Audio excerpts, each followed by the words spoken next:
আসসালামু আলাইকুম। আজ-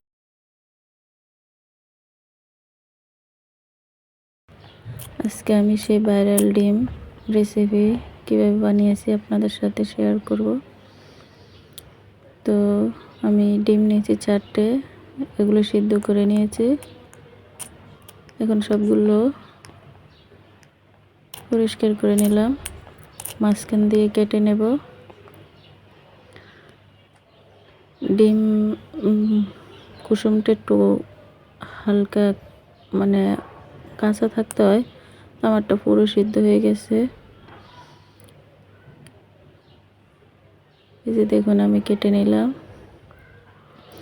এখন আমি যে উপকরণগুলো নিলাম, এখানে তেঁতুল ভিজিয়ে রাখলাম, আর তেঁতুলের চিবাইয়া যেই তেঁতুলের চাটনিগুলো নিয়ে নিলাম। আর ওখানে গুঁড়ো মরিচ দিলাম, লাল, যেটা দিয়ে আমরা সাধারণভাবে রান্না করি।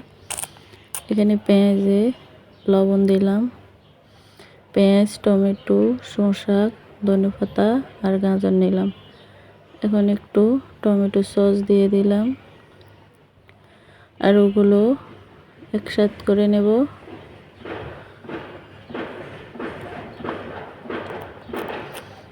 মিক্স করে নেব একটা চামচ দিয়ে।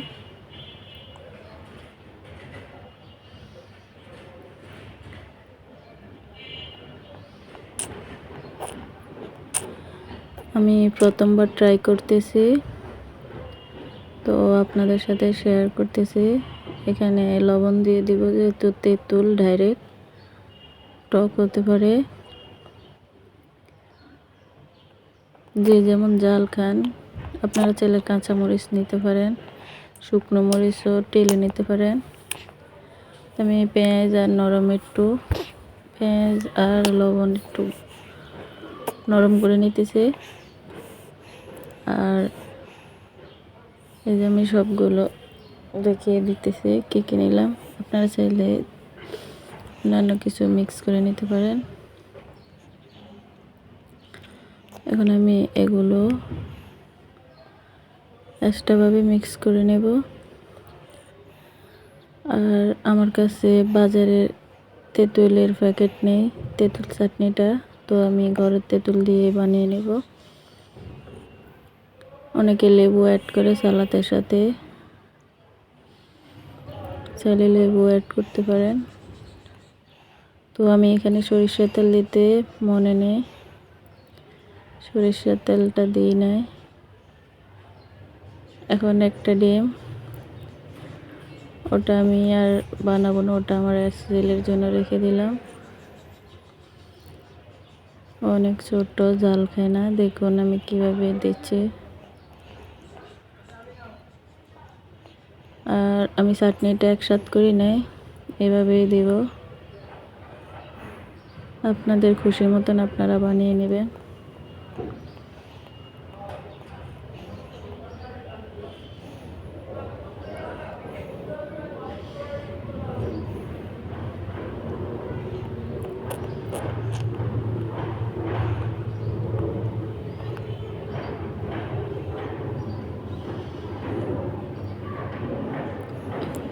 তো ভিডিওটা ভালো লাগলে সাবস্ক্রাইব করবেন, বেল বাটনটি অন করে দেবেন পরবর্তী ভিডিও পাওয়ার জন্য। আর ভালো লাগলে একটা লাইক করবেন। কেমন হয়েছে অবশ্যই কমেন্টে জানাবেন।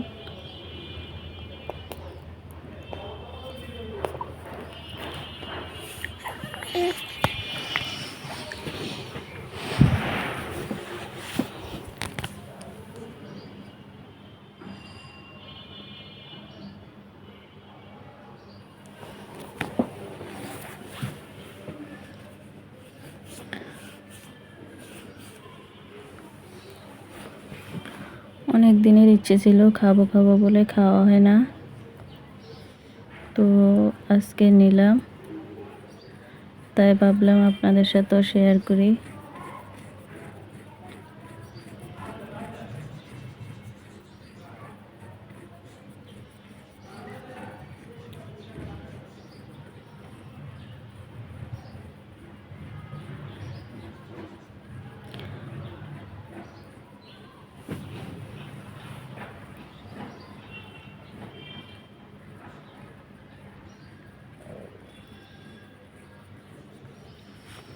তো বাকি সালাদে আমি একটু সর্ষের তেল অ্যাড করলাম,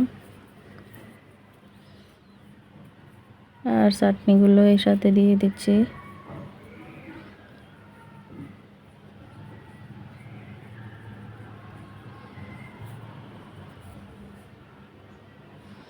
কিছু মনে করবেন না, আমি পুরো বাটিটাই মুছে নিলাম।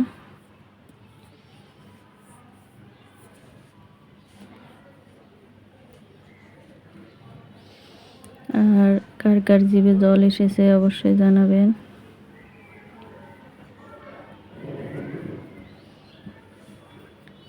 এই যে দেখুন আমার ভাইরাল ডিম রেডি।